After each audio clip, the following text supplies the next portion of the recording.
who tends to do a little overeating during the holidays? Or people who normally eat clean eat some stuff that doesn't sit well in their stomach. Tonight, talking about the intestines, you see me in my sauna suit, or at least the top. I cannot stress enough that heat, particularly for you cold people, has to do with circulation, and you say, what does that have to do with tonight's topic? So I'm going to show you. And I also just want to show you that, you know, if and when you eat too much, or if you eat something that you're sensitive to, there's definitely things that you can do with manual therapy to yourself. So let's go straight to the anatomy. This is a super important thing that I want to talk about, because a lot of times, you know, people are like, why is my stomach still fat? So when we look at the muscular system, okay, I'm going to add the muscles. Underneath the muscles, we have the omentum sac. You know, so anyone that's concerned with the FasciaBlaster, you know, actually hitting their organs or their intestines or anything like that, we're protected by this omentum sac. And by the way, if you have fat behind the omentum sac or intermuscularly, you know, obviously the FasciaBlaster can't reach that, okay? And unfortunately, the app doesn't let me. I'm talking about this thing right here. This is the greater omentum. I love the omentum. It's just fun to say. Okay, so that's the omentum, but let me take the muscles off, and then I'm going to show you guys what is right behind it. Bye, muscles. Okay, so if we look right behind the omentum, look, everybody, what is it? Our intestines, which is where all of our holiday food is going to go until it comes out our colon. And yes, that is a booty. Okay, so I want to try to get as much, you guys can see that, right? So we have the ascending and the descending colon, but why does that matter with the FasciaBlaster? Okay, everybody here knows that we stimulate the nervous system, right? This is a fact at this point, I hope.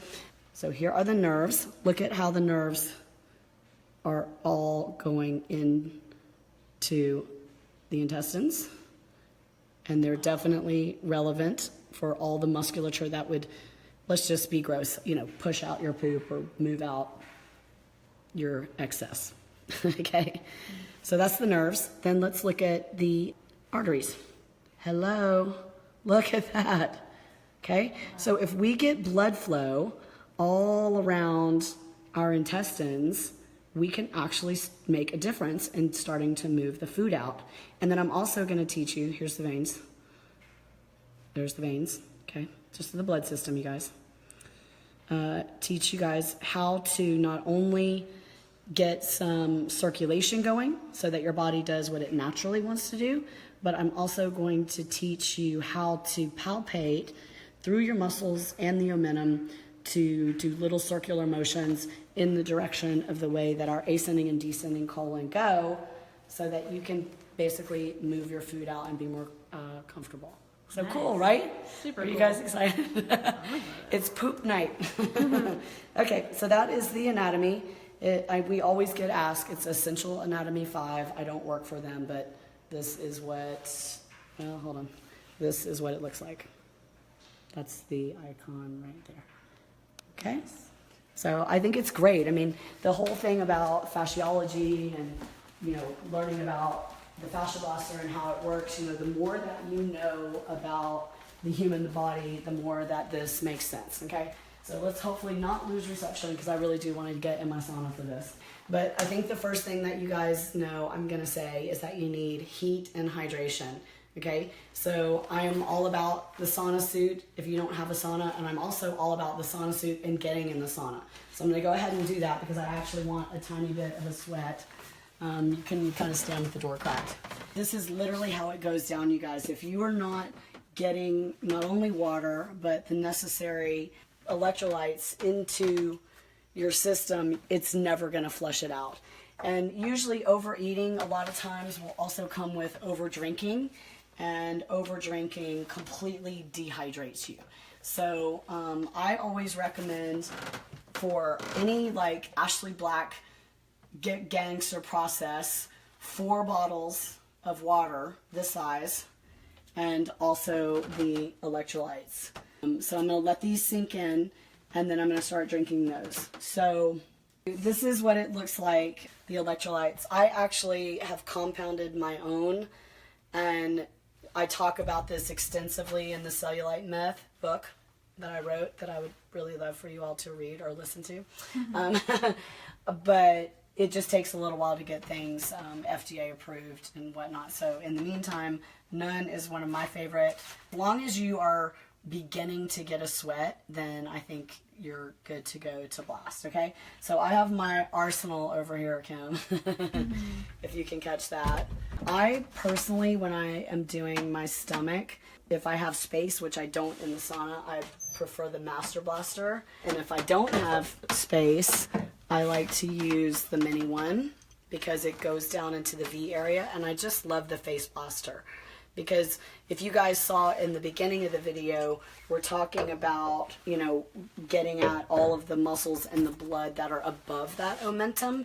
And then I'm going to teach you how to use your hands or either the handle of the FasciaBlaster to do the circular motions to actually do the, we'll lightly call it massage. I know that's a protected term, but I just mean, you know, self-treatment, okay? All right, so the chugging of the water is super important. The sweating is super important. So I am a total lay down blaster. So all you're gonna do is kind of the normal FasciaBlaster routine. You're just gonna do it lighter and brisker because what we're really trying to do is the blood. So you wanna just lightly do the FasciaBlaster, and you can, you know, use whatever pattern you like. The important thing on this is to get the blood actually flowing, okay? It really works if you do it. I know one of the things that I've really been focused on is stretch marks. For those of you who don't know, I had a 12-pound baby. Okay. Whoa. And I had such bad stretch marks, and when the FasciaBlaster came out, the first time I like really went ham on my stretch marks, which I don't care if you zoom in on them, I'm fine. You know, they completely bruised in the shape of the stretch marks. And just ongoing use, they're just getting less and less. You like almost have to be... Yeah, I'm actually like trying to zoom up on them. I kind of barely see them there. Yeah, so that's awesome. And I've had 3 kids and 3 C-sections. And while we're at it, I don't mind, since, you know, I know a lot of you girls work on C-section scars, but look what I've been able to do with the C-section scar. Can you see it? Nice, yeah.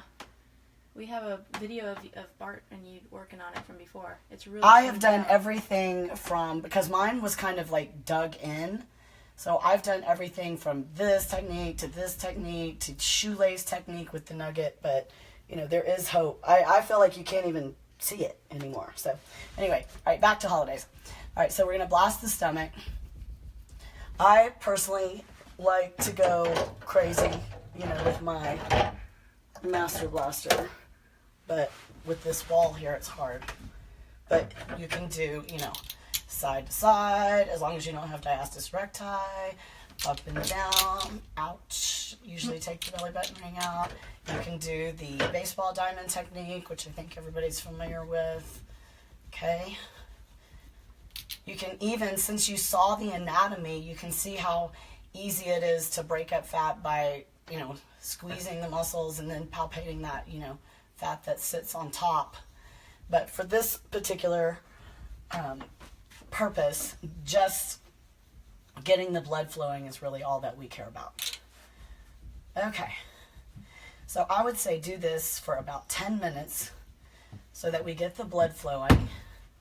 And again, any angle. Okay, so once you get through with that, then I like to use my hands and just flesh up and down. So I'm just kind of getting the rectus abdominis muscles and the obliques, just kind of letting everything loosen up. It actually feels really good, and I'm starving, so I can't imagine how good this is going to feel if I was completely full.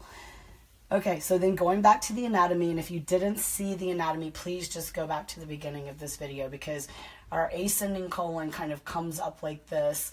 And then we have all of our intestines and then the descending colon, okay? So I always start with little circles just like this, right on the ascending colon. And you want to make sure that your stomach is not contracted at all, or you won't be able to reach it. So I'm giving pretty good pressure. As you can see, it's like, here's the skin, there's the fascial layer. If I contract, that's the muscle layer. We're actually going deeper. Okay, so we're coming up. By the way, I don't know the way the video shows it, but it's on the right side. So make sure you're on the right side. And this is with the hands. And any of my LNTs out there who've done work with, you know, people with Crohn's, or, you know, irritable bowel syndrome, or just you incorporate, you know, stomach massage, they can vouch that this is kind of how you do it. It's just real fluid and smooth. Okay. Nice. Okay, so the pattern so far, we came up and over to the belly button, and then I switched to like the rest of the intestines. You can do circles, you can do figure eights, you can just kind of move it around like this. All of that is fine, but when you're working on the ascending colon, and then we're going to move to the descending colon, you want to use little tiny circles, okay? So I would do that as long as it takes. Like, I am not full right now, but you will literally start to hear your stomach gurgling. If you're coming up here and you run into something that feels like a chunk of food, you just do a little circle on it, and it's amazing. It'll just start to break up and move right out of your body, okay? So once you make it to the belly button, after you've done this, you're going to do the same thing going down the descending colon. Little circles. Does it matter if it's clockwise or counterclockwise? Nope. You can do it either way. Let me think. I tend to go counterclockwise. I don't think there's a purpose in that though. All right, well, thank you guys so much for watching. I hope it was helpful. If you have any friends that you know deal with digestive problems, or if you have, you know, that one aunt that overdoes it, you can be like, here, watch this.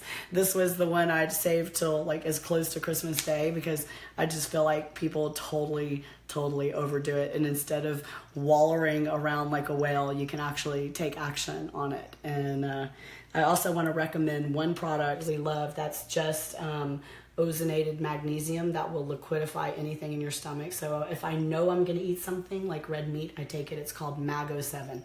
So we'll post a link. You can get it at most health food stores, or you can order it on Amazon. So if you know you're going to pig out, take your FasciaBlaster, take your sauna suit or whatever you're going to use to heat up, and then take your Mago 7. Nice. We talk about that in the book, no? Yes, we do. Merry Christmas.